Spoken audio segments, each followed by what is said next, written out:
Hello,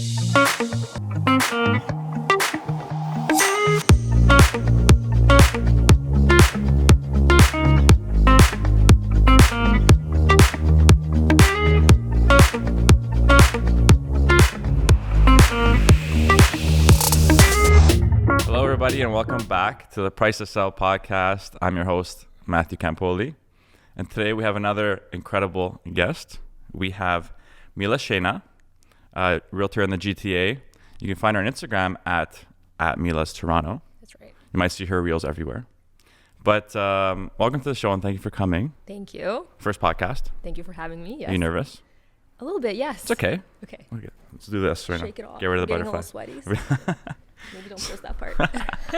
No worries. So we're gonna, for those of the viewers that don't know you, let's get a little brief bio as to who you are. All right. Where am I looking? This guy? Either or. Okay. Or me.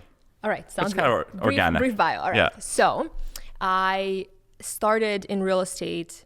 I actually took a course for real estate about 6 or 7 years ago, probably, to learn how to invest in real estate. It was I didn't know anything about it. I just decided to take a course. Where'd you find it?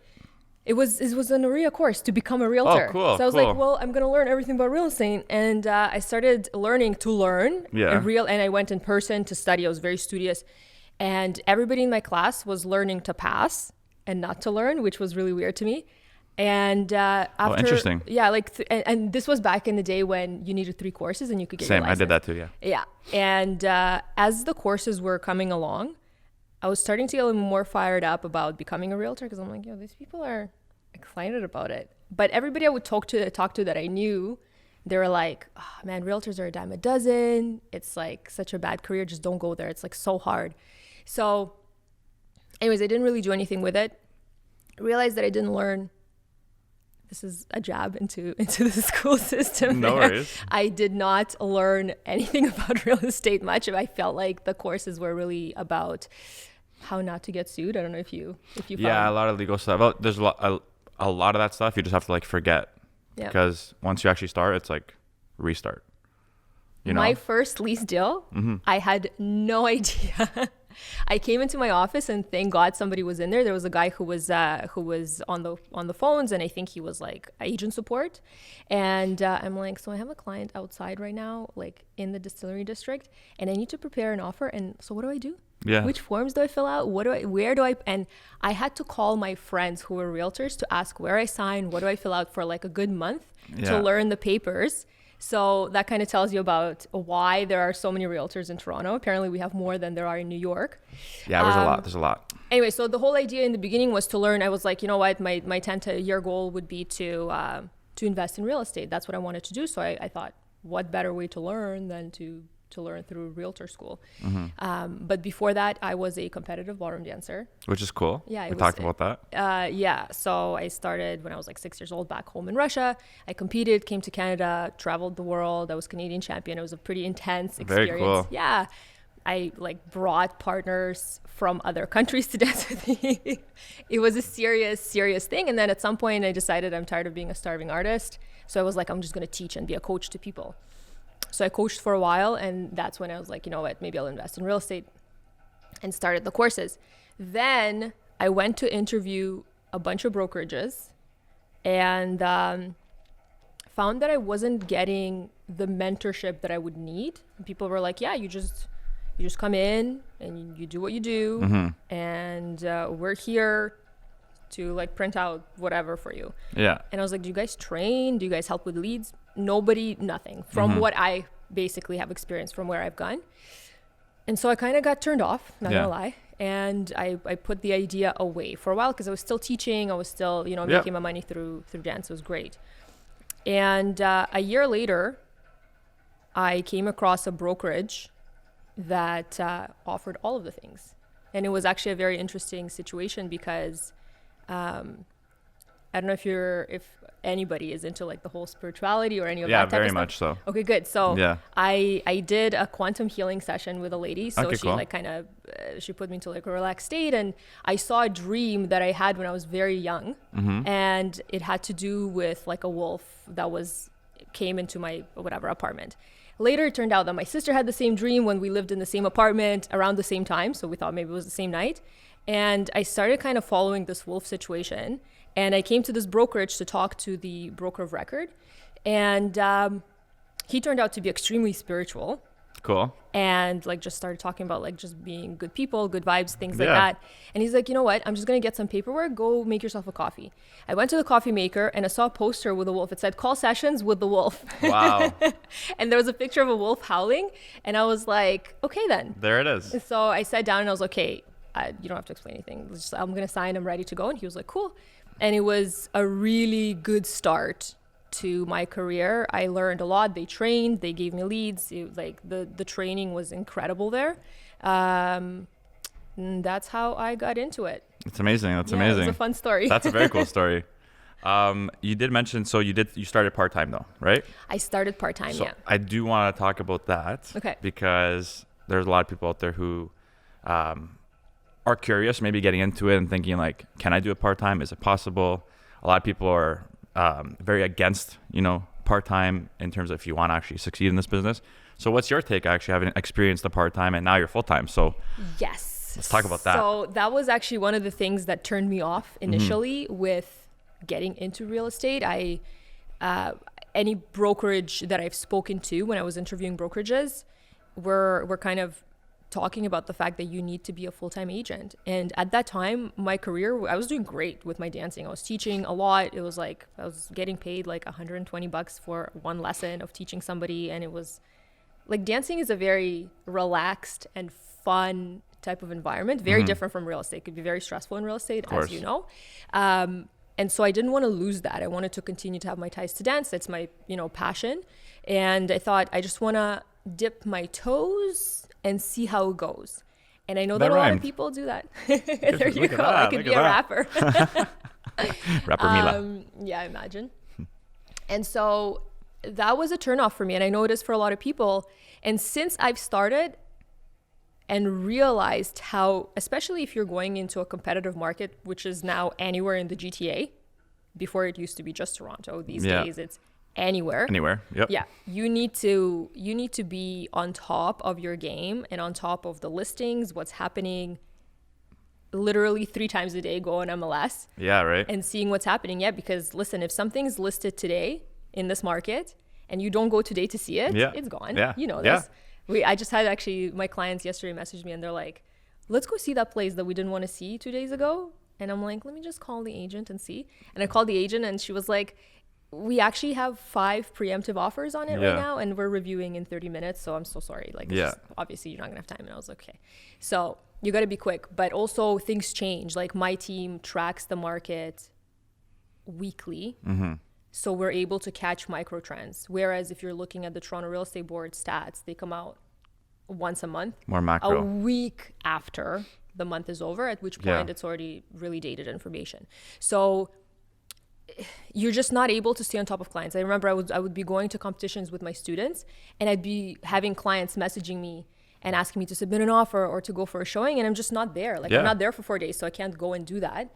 And so it's just not conducive to a successful real estate career. You have to be available to your clients on their time, which is not possible when you have other commitments. So like you have to commit all the way if you really want to make this a career, and if you want to give it a true shot, it needs to be like a full effort type of a shot. Because guys, like until I started working full time, I wasn't making big money in real estate. Of course. Right. So So what was like the day that you're like, okay, you know what? Because I'm sure doing the dancing your whole life, like that's like me with the barbering, for me to fully cut it was tough. Like it was tough. Saying goodbye to like all my clients, like it was hard. So what was like that moment where you're like, I think I'm ready to take that leap, Because it's definitely not easy. No, it's not. And funny enough, when I first started in real estate, I ended up getting a gig in dance. That was a gig of a lifetime. Oh, wow. And David, if you're listening, you were a gig of a lifetime. So hey, David. It's with ballroom dancing, there's such a thing called Pro-Am, where it's a professional teacher dancing with their student at competitions, and you go travel the world, and like your students pay you for dancing with them, but also for your travel, for your food, for your hotel stays, and like it's fun. And I got a student who wanted to travel like 12 times a year. I went to like Vegas, I went to Miami, I went to Puerto Rico, I went to New York, I went to Boston, and we were just competing all the time. We're always traveling. It was a fun lifestyle, and we had lessons with him. So he was very serious about his dancing every day. Wow. And it would be a 2-hour lesson, and like the commute to get there would be an hour for me each way. So like it took out a lot of my time, but it was a really nice gig. It was a lot of money, and it was just like, you know, as a dancer, you can't pass this up because that's like, that's a gem. Yeah. So I took that on thinking it was going to be a half a year commitment. It ended up being 2.5 years. And so of course I was part-timing with my real estate for that. But with all of my other students, I just kind of told everybody, like, I'm not taking on any students, any new business that was coming in. I'm like, I'm sorry, I'm at capacity. I can't. But it's at some point it started to give. I was like, you know what, I can't. And I'm somebody who's interested in a lot of things at once. I was interested in like learning Spanish, and I wanted to do stocks, and I wanted to do like crypto and day trade and real estate. So much out there right now. There's so much out there that I want to do. So hard to like everything is so interesting to me. I like learning, which is good. Yeah, but I ended up having a mentor at the time who was teaching me how to invest into like stocks and do kind of day trading. Yeah. He does really well. He's a young guy who just like completely made it for himself because he's very consistent. And we sat down, I remember, in December of 2019. So literally right before the pandemic, we sat down, and I was like, listen, what do you do? How do you do this? Help me make a plan for myself to do better, because I'm tired of just like being split all over the place. I love all these things. I want to do all of them at once. And I want to do them well. And he's like, you're never going to do them well when you're doing 1,000 things at once. You have to cut everything out of your life. Yeah. And he's like, what I used to do when I was in his like previous business that he was in, he was like, we basically sat down and we said, this is our goal for today. We need to make 10 appointments or whatever. And nobody went to sleep or turned off their phone or went for dinner, or, you know, you don't relax until you hit that 10 appointment goal for the day. It could be 16-hour day for us that day. Yeah. But that's what we did. So he's like, were you cold calling? I was cold calling. Okay, nice. Yeah. So he goes, give yourself, say that you're going to work until 10 to 10 every single day for 3 months, and see if that makes a difference. And this was just before 2020 hit, right before the pandemic. So I remember calling all of my students that I had, and some of these students have been teaching for like 7-8 years, right? I know. So I called them and I'm like, hey, like, I'm just going to try to like really give it my all with real estate for 3 months. So I'm going to not see you for 3 months. I've arranged substitutes for everybody. So like took over my clients or my students. And I just started diving in and going hardcore. And then the pandemic hit, and I was kind of like, you know what, that might be kind of a little blessing in disguise, because I'm starting to roll. And then I was like, well, I can't see you because pandemic. Yeah, right. So I continued doing my real estate stuff, and then there was a restructuring happening at the brokerage that I started with, and I started bothering my current mentors right now, R and Ryan, to like take me on as mentors and just help me out, whatever. And they were like, no. Oh, wow. They kind of were like, well, I was talking to R, and he was like, well, pay me $1,000 a month. And I was like, I can't afford that. Are you kidding me? So I'm like, okay, I guess in half a year. And then finally I just kept messaging him every like 2 weeks because he wouldn't respond. And he's like, I'm actually not staying at this brokerage. I'm like, where are you going? Can I come? And he's like, I'm starting a team, but like, we're not planning to take anybody for the next 2-3 years. It's just going to be the two of us. And I'm like, please? Yeah, please. And he was like, please? I'll think about it. So then I started a group chat with Persistent. him and Ryan. And how to join a team, guys. How to join a team. It's so true. And I called it the Spring Team Fam, and it's still the group chat that we use. Yeah. So I just kind of like squeezed myself in there. There you go. And they learned to love me. That's awesome. Persistence. Yes, that's exactly I guess I mean, it definitely showed them like, okay, she's persistent with us. Yeah. Let's put her out there with some clients. You know what's funny? Some of my friends, some of my best and closest friends will tell you the exact same thing. Like when I was younger, I did the exact same thing. I would like look at a girl and be like, man, I want to be friends with her. And then I would like force myself into a group by just like showing up and kind of like being like, hey guys, what's up? And bothering them and now they all are my best friends. Yeah, there you go. Like some of my closest groups of friends have happened this way, and they'll tell you, they're like, yeah, Mila was like one of those people that we never invited, but she was there. And now I'm besties with all of them. So life lessons. So did you find, I mean, that looking back at it, we talk about like that year and a half of like that switch, just like such a small timeline, but like actually being in it, and stopping the dancing and switching your routine, like looking back at it, was it well worth it? 100%. Right? 100%. Real estate is such a rewarding career, but it's obviously not easy to get to a certain point.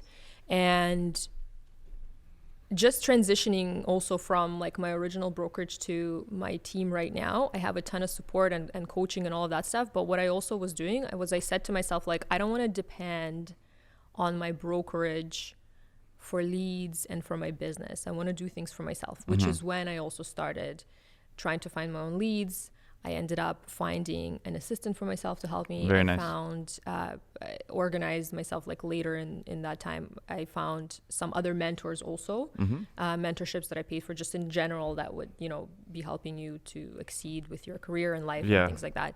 And just learning to outsource things, right? Like my social media, I have people helping me manage that as well.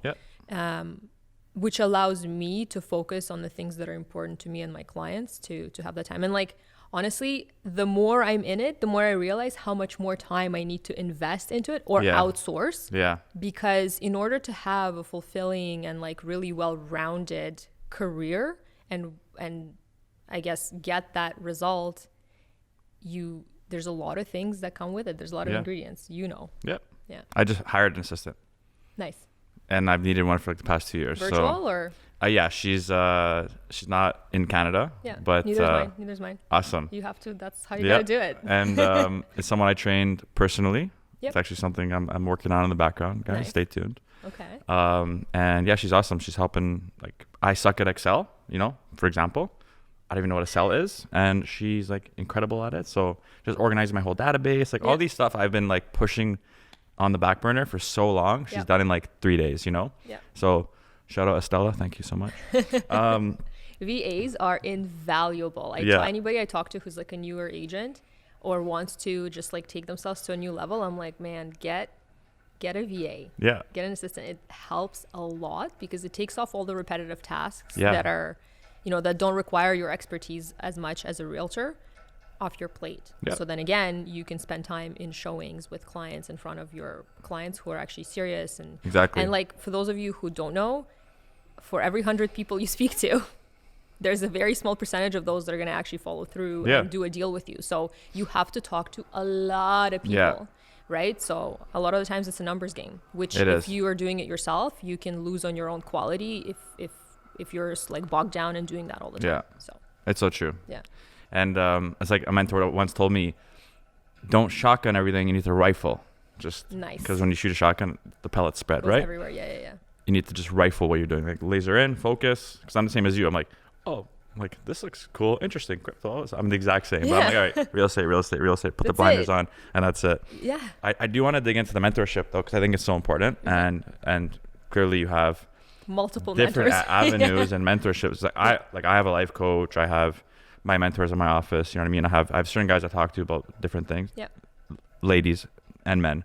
But like some people just, either it's a pride thing or they just think that I'm just gonna learn on my own, right? But let's talk about the power of mentorship and investing in it. Yeah. So how is that helping you grow as a person, as a realtor, everything? I come from a background where mentorship is literally everything. So like in dancing, you have a coach who takes you through everything. So like that's just the way of life for me in general. And the reason I never got into those brokerages was because I was like, I'm going to be lost without somebody guiding me. Like I've always had a person of authority who would guide me, give me like psychological help and all of the stuff, right? Tell me like this, this costume is going to be better for you. These are the competitions you should go to, etc. So that's something that I've always thought or knew was very, very important. I'm actually shocked to see agents and people who are so confident in themselves and they don't have that help. And even my own mentors right now, they're like, if only I got a mentor earlier in my career. Yeah. Now they have it. Yeah. But before that, they're like, if I only got a mentor earlier, that would have been so much better. I would have soared so much quicker. Yeah. So yeah, that first mentor that I'm talking about, he actually told me, he's like, stop doing everything else, just focus on your real estate, forget the stock. Even though he was the one teaching me about like day trading and stock, he's like, just forget it for now. Like, take it off your plate, take off the language learning, the dancing, like just stop everything and single-mindedly focus on this thing, because you'll never know what you can achieve unless you actually like put your 100% into it. So that was the start of it. And then I got the two, I call them my real estate dads, Ryan and Ara. So I started working with them. That's what I say too. Yeah, the real estate dad. Yeah. So Ryan and Ara are kicking my ass every day. Shout out Ryan and Ara. Yeah, kicking my butt. Keep kicking her ass. That's it. But it keeps me on point, right? So like whenever, if you slack or you start losing sight of what your goals are, the accountability. They kind of tell you real quick, like, what the hell are you doing with your time? Like, let's go. Chop. What you need. Yeah. And in the meantime, also, I got like a life coach as well. Nice. Reading a whole bunch of books about it. I think it's so important, and it's worth all the money that you spend on it. Just pick wisely, because obviously not everything out there is legitimate. For sure. And some of it is a money grab. But ultimately, when you have somebody who's there to help you in the way that you need to be helped, is also very important, right? Like some people need, my best friend has a mentor who is very hard on her. And I wouldn't be able to do that, because for me, I need like a little bit of reassurance and saying like, you can do it and this is how you should do it. If somebody's telling me I'm a piece of shit all the time, I get a little, Well, yeah, I mean, that probably have a negative effect on you. But listen, my best friend, she's like, I love this no nonsense thing. He just like puts me right in my place when I slack and and I'm like, oh my God, I can't do that. But so for each their own, right? And that's it. But yeah, mentorship is huge. It's how are you gonna know what to do? Like I don't know how people figure it out without that. The easiest way to look at like one of my favorite phrases is you can't reinvent the wheel, right? So if John over there is absolutely killing it, he's exactly at where you want to be in your career. Just fast forward it, learn from John, 100%. Right? So, but everyone has you got to be picky when picking a mentor, because number one, different personality types. They may have actually come from similar beginnings as you, and that's always cool to see too, because they really understand your struggles and your hardships, and they're able to tell you the lessons that they've been through. So yeah, it's super cool when you can actually find someone that matches you, because then you guys are just the synergies are just incredible, like the power behind that, and you just launch. Have you had an experience with a mentor where you're like, this is not working? Yeah, I mean, like there's when I first started, like there's different coaching and stuff that I've paid for and I've gone through, and I'm just like, it's just not me. Like I did some old school real estate coaching my first year, and I had a coach based out of Indianapolis, and he was just teaching me like the old school routes of things, and I'm like, this works, it works. Like, but it's just not door knocking and calling. And just like the script work and like how to talk to people and like how to really close them and like the old school way of things. I'm like kind of hard pushing, hard this selling stuff. This is just not me. Like I'm sure I can still close people and now, and knowing how I do things now, I'm grateful I went the route and stayed true to myself, right? Because people see through it. People just want an authentic person, and you can smell the BS off people sometimes when they're just 100%. Putting on a front, So, I'm definitely big on just finding someone who matches you. Like one of my coaches right now, he's literally myself, just 20 years older. He's me, That's awesome. Yeah. So it's cool. It's cool to once you get that relationship in. I've had a mentor that was not right for me. And I was like, wait. So for people who are looking for a mentor, definitely it could be a trial and error, and that's okay. You don't have to just don't put your hands down, keep trying and keep finding new people. Like I've switched so many mentors over time. Like the only consistent people that have been in my life has been my real estate dads. Yeah. And to your point about going through scripts and just like doing all these things, I do think that as a new realtor, you have to settle into yourself. So just trying all these approaches and seeing what works and what doesn't work for you Yeah. is kind of the way to go. So you might have to go through a point in time where you have to like do things that feel inauthentic Yep. to see what works for you. Because sometimes in general, talking to people can feel really awkward. Like I used to hate calling people, and they were not cold leads. They were warm leads. There were people who inquired. Okay. And I'd call and I would be so terrified that they'd be like, why are you calling me? Fuck off. Like all this. And I get that still sometimes. Yeah. And I'm like, but you signed up. Yeah, right. I'm calling because you inquired. It must have been my wife. Yeah. This is the wrong number or whatever it is. But now I'm a lot more comfortable because I've done like thousands and thousands of those calls. So it's like, but for 4 years, you guys, I hated calling. Yeah. Until maybe like at least you did it for 4 years. Yeah, but I would be on and off, and for me to make even like 8 calls would be such like it would take out so much out of my soul. Yeah. I would be like, oh my God, this hurts. Between every call I would need to go and like take a walk and be like yeah. And because I hate when people call me like when somebody go, you know those what are the air duct cleaning people? The worst. There's just a massive delay. You answer the phone, hello, and then I'll hear chatter in the background. Hi, sir. I'm like, hang up. So I feel like a lot of people think that we are kind of like that as well with our calls. Yeah. So I couldn't step over because I'm one of those people. I'm like, please text me. Don't call me. And now I'm on the other end of that. And I'm like, oh my God, this is like, it's tough, but it's easier now, I guess. Yeah. When I first started, because I cold called a lot too. So I had my mentor, Joe, teaching me his route that he used, back when he was like really cold calling. He's like, it's a volume game. Just pick up the phone. Yep. Hey, and blah, blah, blah, from this company. Interested in selling your house? No? Next. Mm-hmm. I'm like, not really me. So I tried that. I didn't really feel comfortable doing it. Yeah. Then I learned the Mike Ferry route where you just got to keep asking questions. Don't let them hang up. It's like, you interested in selling your house? No. Okay, but if you did, where would you want to move? I'd move here. Okay, then you go with it. I'm like, not really me. Then I found this other script where it's fully me because it's I can joke around with it, be funny. So I started, my first thing when I call someone, it's like, hey, this person? Yeah. Hey, it's Matt Campoli from blah, blah, blah.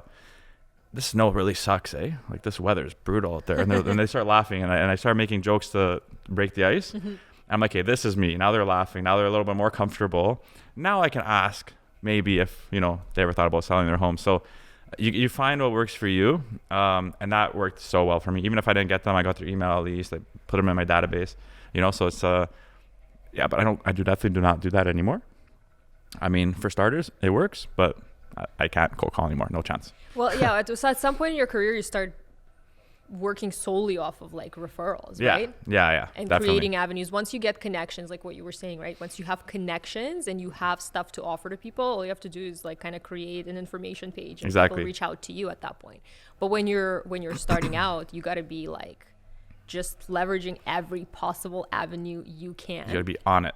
Yeah, you gotta be a shark. And I'm like not one of those people. I have a massive community of dancers that I've never really tapped into because I'm like, I don't know how to approach it. I don't want to be that person. Have you done it yet? Yeah, more or less now. Good. But also like, listen, with my social media, the whole idea was to kind of passively let people know that I'm a realtor. Yeah, I'm a realtor that knows my shit. Mm-hmm. And I share information with people. Like I do webinars for free for people just to give you information. And your IG lives. Yeah, listen, IG lives as well. So, and over time, people started recognizing Mila's a realtor. Mila's not a dancer anymore because it was always very dancer. Now Mila is the realtor. So when people have a question about real estate, like I get questions on my social media all the time. Like, hey, what do you think about this? Yeah. What do you think about the market? Should I sell now? And it's like just a lot of conversations about real estate, which lets me know that, hey, I'm on the right track. Exactly. No, you're doing really well. I love your content. Thank you. That's why you're here. You're out there. You're popping up on people's explore page. So you're killing it with there. And yeah, it's just one of those things where it's just over time and you're constantly excelling, and that leads to more people trusting. Right? It's a trust game. It is a trust game. 100%. So as we near the end here, yes, I do want to get into our last segment. I love asking all the guests and realtors, whoever I have on here, just their predictions on the market, because it's just so crazy. It is just so crazy. What are your thoughts on this next year, and where do you see things headed?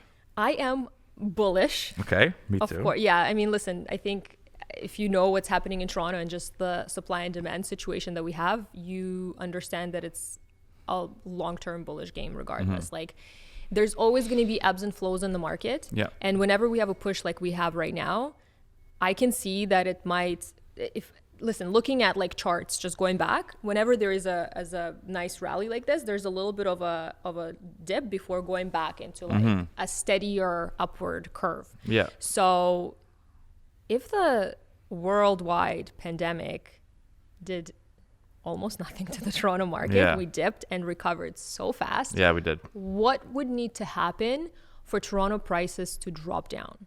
We have so many things going for Toronto. We have all these industries that are bringing people in here. It's not a speculative market by any means. Vancouver is another place in Canada that's really expensive, but people feel like people buy in Vancouver more of like vacation homes, I find, than in Toronto. People want to live here. People want to live here because there's jobs. They want to live here because of the tech, because listen, Drake made Toronto popular. He did. The raps, like we have so many things going. All of these industries would need to go to shit for the market to start going to shit. And then of course, ultimately we have a ton of immigration and we have a ton of demand and not enough supply. Yeah, and that's there's really a bunch of reports coming out saying that like we need to make a lot more housing than we are making right now to just be at par. So what's to say, right? Like even at par, the market's just still going up steadily. So my opinion, buy as soon as you can, buy as much as you can. I'm doing that for myself. I'm sure you as a realtor are doing the exact same thing. I know that my kids are going to be renters unless I get stuff for them right now. Yeah. I want to be on the side of the landlord in the next 30 years. For sure. I want to own the real estate. Toronto specifically will be reserved for the ultra wealthy. We know we're going into the $2,000 per square foot market already. So yeah, I want to have as much real estate as I possibly can, be it pre-construction, be it resale, whatever it is, just get on it and sit on it. And like, actually that's a conversation I have with my clients too. They're asking me, should I sell? And it's not in my best interest to tell them don't sell, but I usually recommend for people to hold on. I say, listen, like pull out your equity and buy more. Exactly. Pull out equity, buy more. Monopoly. This renter is going to pay for your mortgage. And in 4 years or 3 years, you can pull out equity again and buy 2 small properties now instead of 1. And then you can continue doing this until you build an empire, and then you can retire like a fucking king. Exactly. I'm sorry. Am I allowed to you're totally allowed. Okay, perfect. I love it. Love the energy. I totally agree. Everyone that's come on so far is bullish. I mean, 100%. There's so much confidence in this market, and it's just relaying that to the clients now and getting them to feel comfortable. Could not agree more. But thank you so much for coming on. Thank you You've for been having awesome. me. Shared a lot of insight. Love your story. Thank you. And for all your new fans out there, where can they find you? They can find me on Instagram. So my handle is Mila S Toronto, and at thespringteam.ca. That's our website for my team. I'm on there. My email is in there as well. But my contact info is also on my social media on my Instagram. So amazing. So we're gonna post all her links in our spots that we post this. So wherever you're looking or watching, just look at our links, okay? And thank you so much again for coming on. Thank you. To everyone out there, appreciate you. Love you guys. Thanks for the support as always. And we will see you on the next one. Peace.